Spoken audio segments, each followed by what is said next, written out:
girls, ladies and gentlemen, and welcome to our first episode of The Bald and the Beautiful, where the bald interviews the beautiful. Thank you, Frank. What a great introduction. But this is what I looked like when I had hair, everybody. But now I'm just going to be bald. Thank you very much, Father Andrew. You look a lot like John Bon Jovi, I've got to say, with that on. So maybe it's the beautiful interviewing the bald. I don't know. Every time I do one of these episodes, I'm going to have a chicken. And a chicken that means something to the person that I'm interviewing. And today I've brought down Aretha. And Aretha's one of our older chickens. And she loves gospel music. But enough about Aretha. Father Andrew. Yes. I'm interested in, because we're at a primary school, I'm interested in your primary school, where you grew up. Can you give me your first impressions of your primary school? Okay. Where was it? Yep. I grew up in a suburb called Dandenong, and I went to St Mary's in Dandenong. And I must admit my first day was a bit sad because, unlike lots of the children, I never went to kindergarten. So my first day at school was being separated from mum and dad, and it was pretty sad. But I got used to it. Sad for mum and dad, or sad for just you? Sad for me because it meant, just that first time being separated. But then it didn't last long because I just met lots of friends and it was terrific. Then I didn't want to come home. Fantastic. My mum used to give me white bread and those cheese slices that were wrapped in plastic for lunch. They'd last about 3 months in my lunchbox before they started going mouldy. Did you have a bit fancier lunch than that when you were at school? No, mine was pretty much the same. Anything you could swap? Sometimes we got some lovely, what they call liverwurst. It was like a pate. So that was pretty exotic. But having a European background from Poland, that was pretty exciting. Some of my friends, Aussie friends, they didn't know what it was. They didn't want to go near it, but I loved it. Because those cheese sandwiches did not look appealing at all. No, trust me, they weren't, but they did last a long time. Can you remember a time at primary school where you got into trouble for something? Was there ever a time that you felt, you'd done something wrong, you're in trouble, guilty of something? Yeah, I must admit, it was, I don't know why I got in trouble, but I was really excited. I got a pet. It was a toy, and the toy was a rubber snake. I brought it to school to show my friends, but it was too lifelike, and my teacher took it off me for a whole day.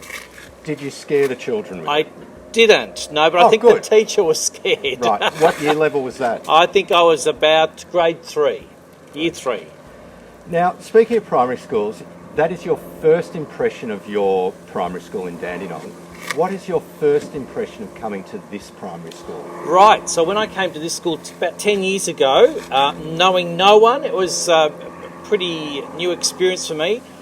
I knew the principal and I knew that he'd have a great school. So I came into a school that was had a really good feel about it. The staff and the students were very polite and very welcoming of me, who was the new boy in town. Now, my interest is obviously the garden and the grounds and the animals.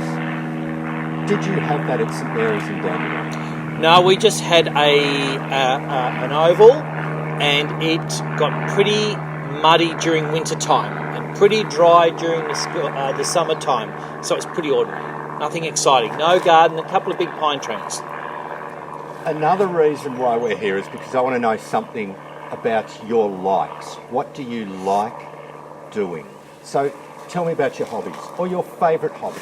Okay, so I love going to the movies, which I can't do now. I love going out to dinner with friends, which I can't do now. But equally, I've got more time to do a bit of running, a bit of sport, and I really enjoy that, plus travel, which I can't do at the moment. So with your running, what is your proudest moment running? Thank you for asking that, Frank, because probably my proudest moment was a combination of the travel and the running.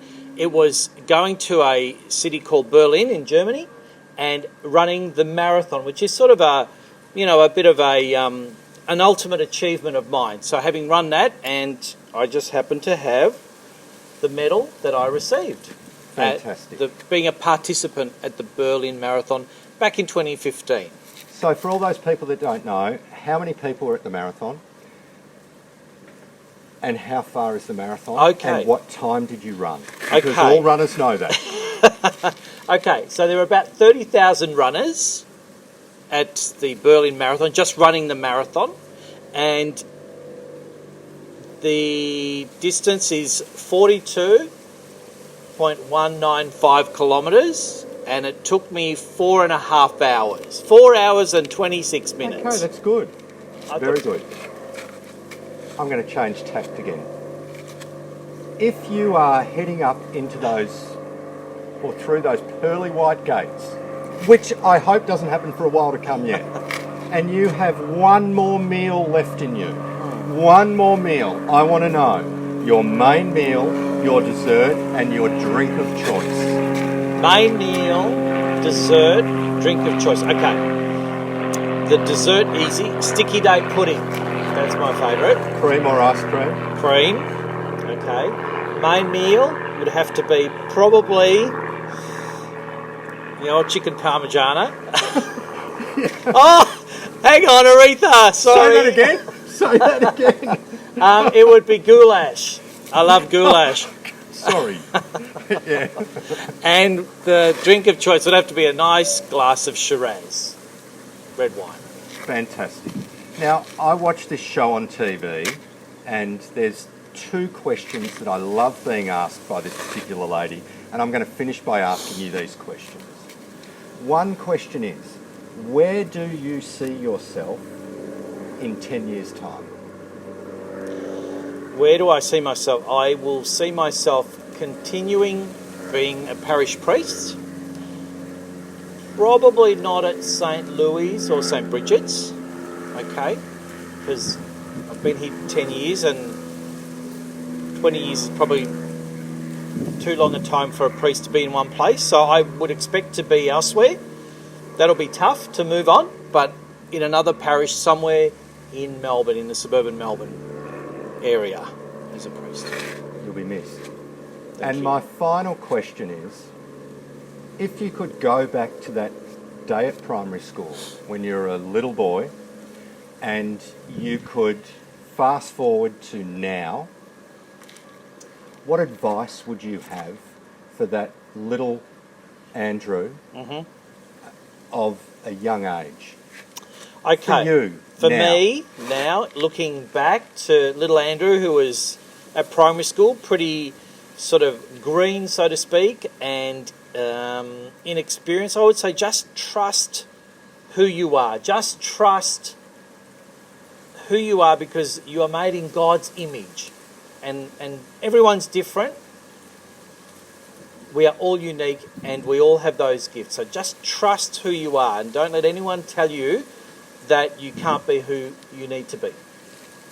Father Andrew, I think you're fantastic. Thank you very much for doing this.